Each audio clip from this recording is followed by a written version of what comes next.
આપણી સંસ્થામાં આવવાનું થાય છે ત્યારે ખરેખર અદ્ભુત આનંદ થાય છે. આમ થાય કે ત્યારે ગોરખડી પીટીસી કોલેજની મુલાકાત લે, ડિગ્રીઓને મળીએ, એનો જે સ્ટાફ છે એ સ્ટાફને મળીએ અને જે શિક્ષણ ક્ષેત્રે આપ કામ કરી રહ્યો છે એ અદ્ભુત છે. એટલે અહીંયા આવવાનું ખરેખર આનંદ થાય છે. આજે ખાસ કરીને આપણી મધ્યથી આ મહિનાના અંતમાં આપણી આ સંસ્થાના આચાર્ય શ્રી માન્ય સંગીતાબેન વિદાય લઈ રહ્યા છે. તેમની કાર્યકાળ પૂરો થઈ રહ્યો છે અને સરકારી નોકરીમાં આ બધું સાહજિક છે કે ભરતી, બઢતી, બદલી અને વિદાય આ એનો ક્રમ છે અને એમાં બધા જ પસાર થવાનું જે રીતે આપણું જીવન ચક્ર છે એઝ લાઈક નોકરીની અંદર પણ છે. એટલે ખરેખર જીવનની અંદર આપણે એક મનુષ્ય તરીકે અવતાર લીધો છે ત્યારે માત્ર જીવન જીવી જ જવું એટલું મહત્વનું નથી, કંઈક કરી જવું એ મહત્વનું છે. જે પણ આપણે કાર્યક્ષેત્રમાં હોઈએ એવું એક આદર્શ ઉદાહરણ આદરણીય સંગીતાબેન કે જો ગોરખડી પીટીસી કોલેજની અંદર ઘણા વર્ષોથી અહીંયા આગળ આચાર્ય તરીકેની ફરજ બજાવી રહ્યા છે અને હવે પછી તેઓ વિદાય લઈ રહ્યા છે ત્યારે હું સૌપ્રથમ આદરણીય સંગીતાબેનને એમની આ 8મી વિદાય વેળાએ એમ તો એક દિવસ પૂર્વે પ્રતિકભાઈ માફ કરજો કે એક દિવસ પૂર્વે અમે આવ્યા છે, પણ અમારા માન્ય જેડી પટેલ સાહેબની પણ આશા અને અપેક્ષા હતી કે હું પણ આવું કે એમનો પણ એક અત્યારે એક એમનો તહેવાર ચાલી રહ્યો છે એટલે તેઓ ગઈકાલે આવતીકાલે ઉપસ્થિત રહી શકે એમ નહોતા અને આપણે એક વાર્ષિક નિરીક્ષણ પર કરવાનું હોય એટલે બેવડી કામગીરીના સ્વરૂપમાં આપણે ત્યાં અમે આવ્યા છે. એટલે આજે ખાસ કરીને બેનશ્રીને એક વિદાયની સાથે ઔપચારિક રીતે વાર્ષિક નિરીક્ષણ કરવાનું આપણી વચ્ચેથી જ્યારે બેન વિદાય લઈ રહ્યા છે ત્યારે તેમણે કરેલી કામગીરીને માન્ય પ્રતિકભાઈએ સરસ રીતે વાગોળી છે. તેમના અધ્યક્ષસ્થાને સર્વે સંસ્થાના અધ્યાપકશ્રીઓએ અને આપ સર્વે ખૂબ જ સારો ઉમદા સહકાર આપ્યો છે અને બેનનું નામ પણ થયું. અહીંથી વિદાય લેવા પછી બેનશ્રી પોતાના પરિવાર સાથે ખૂબ જ સુખી સંપન્ન રીતે આનંદથી એકદમ સ્વસ્થ રીતે દીર્ઘાયુ જીવન જીવે અને આ જ રીતે હજુ પણ પ્રવૃત્તિશીલ રહો એવી મારી શુભકામના છે, શુભેચ્છા છે. આ સાથે આ જે સંસ્થા છે બેટા એ સંસ્થા 1/5/1960 પ્રતિભાએ જ વાત કરી તમે અને એ સમયમાં માન્ય જુગતરામભાઈ દવે જે વિરચીના વડલા અને જેમના માર્ગદર્શન હેઠળ આપણો આ તાપી જિલ્લાની અંદર ખાસ કરીને એ સમય સુરત જિલ્લો એમાં આ શિક્ષણની ધુરા સંભાળતા એવા માન્ય જુગતરામ દવેના માર્ગદર્શન હેઠળ આ સંસ્થાનું બીજારોપણ થયું અને કેવા શું હેતુથી કે આવનારા સમયની અંદર શિક્ષણ ક્ષેત્રે જે પીટીસી માંથી વિદ્યાર્થીઓ એઝ અ શિક્ષક તરીકે બહાર નીકળે અને આદર્શ શિક્ષક બને એવે ઉમદા હેતુથી આ સંસ્થાની સ્થાપના કરી.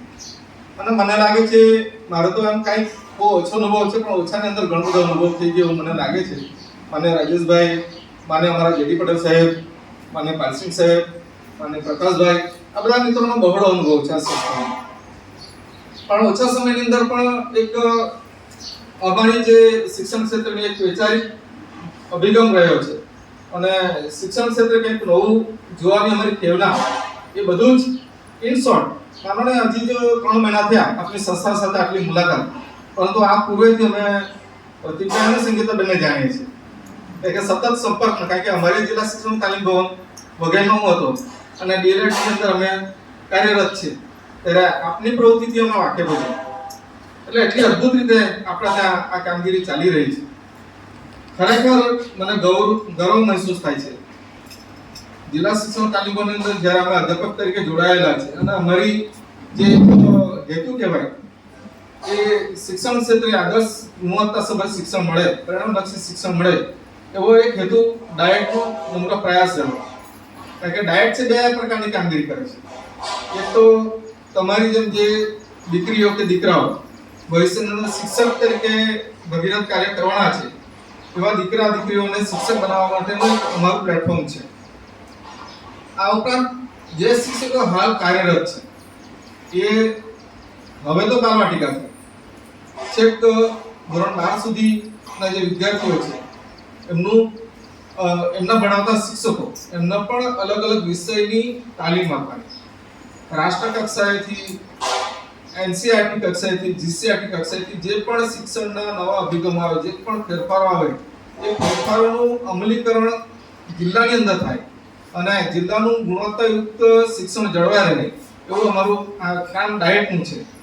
અને આ જવાબદારી હેતુ જે તે જિલ્લાની જે જિલ્લા શિક્ષણ પીડીસી કોલેજો છે, અધ્યાપન મંદિરો છે, એની અંદર જે કાર્યરત સ્ટાફ છે, સંસ્થા છે, વિદ્યાર્થીઓ છે, એની ગુણવત્તા ચકાસણીનું પણ અમારે જોવાનું હોય છે. આ રીતે વાર્ષિક નિરીક્ષણ કરવાનું હોય છે.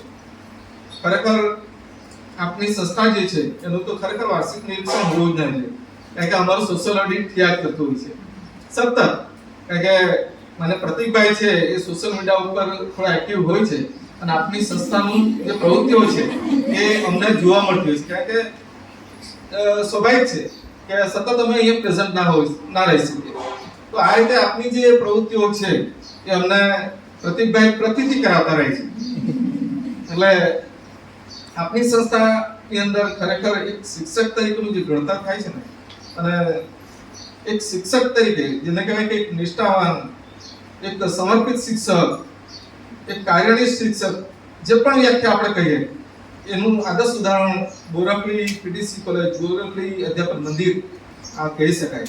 અને એમાં ખાસ કરીને જ્યારે દીકરીઓ આ તૈયાર થાય છે ને, પ્રતિકભાઈ મારું પણ એક ઓબ્ઝર્વેશન છે શિક્ષણ ક્ષેત્રે કે ઘણી બધી શિક્ષણ ક્ષેત્રે સુધારણા માટે અનેક પ્રયત્નો થઈ રહ્યા છે, અનેક પ્રયોગો થઈ રહ્યા છે. પણ અત્યાર સુધીનું મારું જે 28 વર્ષનું ઓબ્ઝર્વેશન છે એ ઓબ્ઝર્વેશનની અંદર એક વસ્તુ જે ઘટે છે ને એ ખરેખર જે બાળકો પ્રત્યેની સહાનુભૂતિ છે એમાં ઘટ છે. જે દયાભાવ એક શિક્ષકમાં હોવો છે એની ઘટ છે. અને એના માટે કંઈ આપણે કથા નથી કરાઈ શકતા, એના માટે કોઈ તાલીમ નથી હોતી અને એ બધી હૃદયમાંથી ઉત્પન્ન થતી છે. એટલે જ્યારે એક શિક્ષક તરીકે આપણને એટલી વાતનો ખ્યાલ આવી જાય કે મારી સામે બેઠેલા 50 વિદ્યાર્થીઓ છે કે 25 વિદ્યાર્થીઓ છે, પણ વિદ્યાર્થી છે, એ વિદ્યાર્થીની શિક્ષણની ગુણવત્તાની, એની મૂલ્યનિષ્ઠ સંસ્કારોનું સિંચન કરવાની તમામ જવાબદારી મારા સિરે છે. એના જે વાલીઓ છે આપણા ભરોસે આપણા વર્ગની અંદર બાળકોને મૂકતા હોય છે. તો આ બધું ક્યારે શક્ય છે કે આવી સંસ્થા જ્યારે બાળકોની અંદર, વિદ્યાર્થીઓની અંદર આવા સંસ્કારોનું સિંચન કરે ત્યારે, અને એ સંસ્કારોનું સિંચન ખરેખર આપણી સંસ્થામાં થઈ રહ્યું છે. એટલે ખરેખર ખૂબ આનંદ થાય છે. આ સાથે અત્યારે ભાઈ શ્રી પ્રતિકભાઈ આપની જે સહ અભ્યાસિક પ્રવૃત્તિના સ્વરૂપમાં આપનું એક વિશિષ્ટ આમ કહેવાય કે ગરબા, અને ગરબાની અંદર અર્વાચીન હોય કે પ્રાચીન ગરબા હોય, એની અંદર આપનું જે યોગદાન છે એ અદ્ભુત છે. કારણ કે તમે ભલે સ્પર્ધાની અંદર ભાગ લેતા હશો, પરંતુ એ સ્પર્ધાની સાથે સાથે આપ સમાજની અંદર એક આપણી જે સંસ્કૃતિ છે એનું જતન અને સંવર્ધન પણ અનાયાસે કરી રહ્યા છે. આ સ્પર્ધાની અંદર આપણે કયા નંબર આવે એ મહત્વનું નથી, પણ આની સાથે સાથે તમે એક સરસ મજાનું આપણું સંસ્કૃતિનું અવિભાજ્ય અંગ જેને કહેવાય, આપણું સંસ્કૃતિ ગરબા, જે આપણી ગુજરાતની ઓળખ છે, એનું પણ જતન અને સંવર્ધન કર્યા છે. આની સાથે તમે વોકેશનલ એજ્યુકેશનનો અત્યારે એક ભાર ચાલી રહ્યો છે. વોકેશનલ એજ્યુકેશન શિક્ષણની અંદર આપવાનું એક કાર્ય થઈ રહ્યું છે. વ્યવસાયલક્ષી શિક્ષણ તરફ આજે એક અભિગમ વધ્યો છે. ત્યારે જાણીએ તમારી અંદર એક આ ગુણ પણ અહીંથી આ સંસ્થામાંથી રેડાઈ રહ્યા છે. હું જ્યારે કલાનો શિક્ષક છું એટલે કલા સાથે જોડાયેલો છું, એટલે વ્યવસાયિક લક્ષી શિક્ષણ કહો, કલા શિક્ષણ કહો, એની સાથે મારું મત એની સાથે હોય છે. કારણ કે અત્યારે સાંપ્રત સ્થિતિની અંદર જો તમને કદાચ વારલી ચિત્રકળાનો આપણો જ્યારે વર્કશોપ થયો ત્યારે પણ મેં આ વાત કરી કે બેટા આમ આપણે જીવન જીવવા માટે છે ને આર્થિક પગભર થવા માટે એક આધાર આપણે એમ માને છે કે નહીં આપણે શિક્ષક તરીકે જોડાય છે એટલું પૂરતું સીમિત નથી, અથવા તો કદાચ આપણે યુપીએસસી ની પરીક્ષા માટે જીપીએસસી ની પરીક્ષા માટે સતત સંઘર્ષ મહેનત કરતા હોય છે. આજે પણ આપણે આટલે મહેનત કરી રહ્યા છીએ, પરંતુ બધા જ એમાં સફળ નથી થતા. પરંતુ આપણે બધાને જ પગભેર કરવાના છે, બધા જ સારું જીવન જીવે એવો આપણા પ્રયત્ન કરવાના છે. તો એ કેવી રીતે પોસિબલ છે? તો શિક્ષણની સાથે કમ્પલસરી વ્યવસાયલક્ષી શિક્ષણ, વોકેશનલ એજ્યુકેશન, સ્કિલ બેઝ, બાળકને જેમાં રસ હોય એમાં બાળકને આપણે આગળ વધારવો છે. એક શિક્ષકની આગવી લાક્ષણિકતા એ પણ હોય છે કે મારા ક્લાસરૂમની અંદર વિદ્યાર્થીઓની અંદર કયા ગુણો છે, એની અંદર કઈ સ્કિલ છે કે જેમાં હું મોટિવેશન આપું ને ભવિષ્યની અંદર આગળ વધી શકે. તો આ પણ આપણું એક ગુણ છે. આ બધું એટલા માટે જ આપણે કહ્યું છે કે બેટા તમે ભવિષ્યના શિક્ષક છો. અત્યારે આપ પણ કેટલી 4 ડિગ્રીઓ છે ટેટ ની અંદર ક્લિયર થયા છે, ભવિષ્યની અંદર આપ શિક્ષક તરીકે જોડાવાના છો. એટલે આ બધી વાતો તમારા માટે ખૂબ જરૂરી છે, કારણ કે અહીંથી જ્યારે તમે શિક્ષણ જગતની અંદર એઝ અ શિક્ષક તરીકે પગ પેસારો કરો છો ત્યાર પછી આખું ક્લાઇમેટ બેટા ચેન્જ થઈ જાય છે. ત્યાં આખું આ જે આપણી અભ્યાસ સહઅભ્યાસિક પ્રવૃત્તિઓ છે, જે શિક્ષણનું જે આપણે અત્યારે મનોવિજ્ઞાન, બાળ મનોવિજ્ઞાનના દ્રષ્ટિકોણથી એ જે શિક્ષણ લઈ રહ્યા છે એ બધું જ ખરેખર વાસ્તવિક સ્થિતિમાં ત્યાં બધું ભૂલાઈ જાય છે. ત્યાં અનેક કામગીરી આવી જાય છે, અનેક પરિબળો એવા હોય છે કે તમને હતાશાની અંદર ગરકાવ કરી શકે છે. તો એવી સ્થિતિની અંદર પણ તમે સારામાં સારું કામ કેમ કરી શકો, સારામાં સારું એક શિક્ષક તરીકેનું પોતાની કોન્ટ્રીબ્યુશન સમાજની અંદર કેમ આપી શકો, એ ખૂબ જરૂરી છે. એટલે આ સંસ્થા દ્વારા ખરેખર ખૂબ જ ભગીરથ પ્રયત્નો થઈ રહ્યા છે અને મને હું હૃદયથી અને દિલથી કહું છું કે ખરેખર આપણી સંસ્થામાંથી એક સારા સનિષ્ઠ નિષ્ઠાવાન શિક્ષકો ભવિષ્યમાં સમાજને મળશે અને મળી રહ્યા છે, એટલે આટલા વર્ષો થઈ ગયા. આપણે અત્યારે નજીકના સમયની અંદર વાર્ષિક પાઠો ઘણા આમ બધા હાથ ઊંચો કરો છે, બધા હાથ ઊંચો કરો અને પીઠ થાઓ, બધાને કોંગ્રેચ્યુલેશન. એક્સેલન્ટ. આપણા જે વાર્ષિક પાઠો છે બેટા એક્સેલન્ટ. અત્યાર સુધી કદાચ હું ડાયટની અંદર છું, ડાયટના મારા જે તારીખ માર્ક્યો છે ત્યાં પણ કદાચ હું પોતાની જાતને હું કહીશ કે હું આટલી તૈયારી નથી કરાવી શક્યો. જે આપણી સંસ્થામાં આપણા જે અધ્યાપક મિત્રો છે અને જે મેડમ છે એમના માર્ગદર્શન હેઠળ આપ સૌએ ખૂબ સારી તૈયારી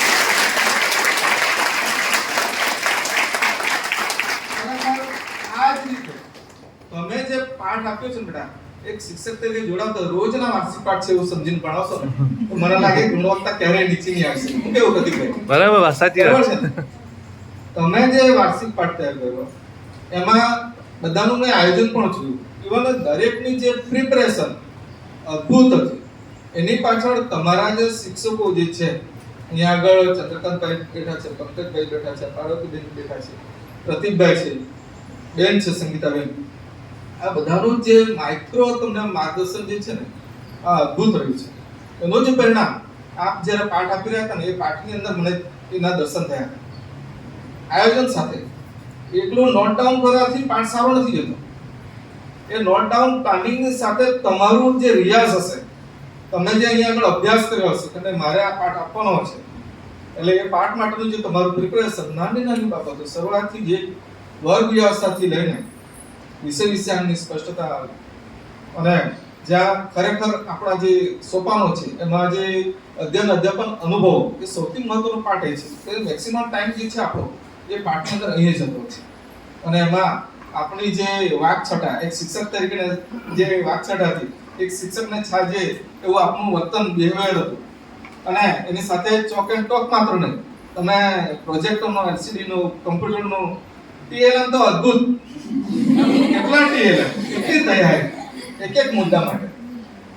અને એ માટે જ આપણા જે બાળકો છે ને એટલો સરસ તમારી સામે જવાબ આપી શકતા. એક વસ્તુ એક સામાન્ય બાબત જે ઘટતી હતી પ્રતિકભાઈ, બાળકોની સાથે પહેલાં આપણે તાદાદ નહીં કરી લેવાનું. અહીંયા આગળ થોડુંક જે ડિસ્ટન્સ પડે છે ને શિક્ષક અને વિદ્યાર્થી વચ્ચેનું જે ગેપ છે ને એને કલાક કરીએ. અહીં તમે વર્ષ દરમિયાન તો પાઠ આપવાના શાળાના વિદ્યાર્થીઓ પાસે જતા હશો, શરૂઆતથી એમની સાથે પરિચય કરેલો, એમના દીકરા દીકરી કહીને વાત કરો, એમની સાથે પ્રેમથી વાત કરો, એમના મળો તો માથે હાથ કરો. આ બધું છે ને, આવો પ્રેમ આપણને એમ નસીબ નથી હોતો.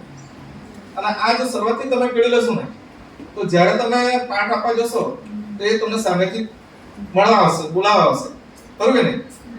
એટલે આ બધી વસ્તુ આપણા શિક્ષણ ક્ષેત્રે બહુ જરૂરિયાત છે. એટલે આપણી સંસ્થાની અંદર ખરેખર એક સારા શિક્ષક ઘડાઈ રહ્યા છે, એનો મને ગર્વ છે, આનંદ છે. સાથે આ બુનિયાદી શિક્ષણ સાથે જોડાયેલી સંસ્થા અને યુગાત્રમભાઈ દવે સાહેબ, હું તો આમ જો કહું તો અભાગી છું.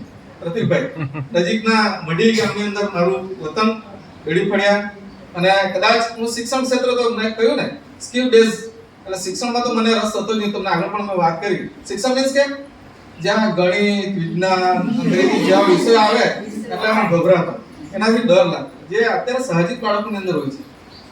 પણ મારા ગુરુજીએ જોયેલું કે આ વિદ્યાર્થી છે, આની અંદર માસ્ટર છે, એટલે એમાં મને પ્રોત્સાહન આપતા ગયા. એટલે જો કદાચ હું શિક્ષણમાં હોત તો કદાચ મને આ જુગતરામ દવે સાહેબનો પણ કદાચ દર્શન થયા હોત, અને કદાચ આપની આ કેળવણીની રથયાત્રામાં હું પણ જોડાયો હોત. પરંતુ આ તો કુદરતનું લેખાજોખા હોય છે, જ્યાં આપણું એ લખ્યું હોય, કર્મો લખ્યું હોય ત્યાં જ આપણે જવું થાય. પણ એક સિદ્ધાંત કે આપણે જ્યાં પણ હોઈએ અને જેવા હોઈએ ત્યાં આપણે શ્રેષ્ઠ કામગીરી કરવાનો એક નિયમ પાડો.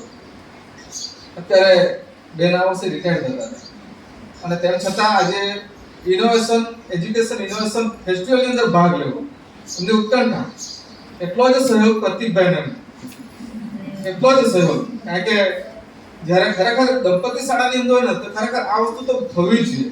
આ બીજી કંઈ જોવા નથી મળતું. કારણ કે એકબીજાને સહકાર આપીને આપણે જે શાળાને, કોલેજને, બાળકોને જે કોન્ટ્રીબ્યુશન આપવાનું છે, અદભુત હોવું જ છે.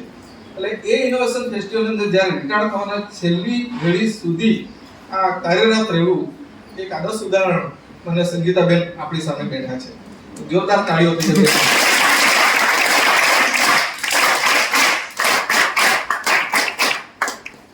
વાત તો એમ થાય કે તમારાથી વિખૂટો ના પડું, વાત કરતો જ જાઉં, પરંતુ સમયનો પણ તકાજો હોય છે.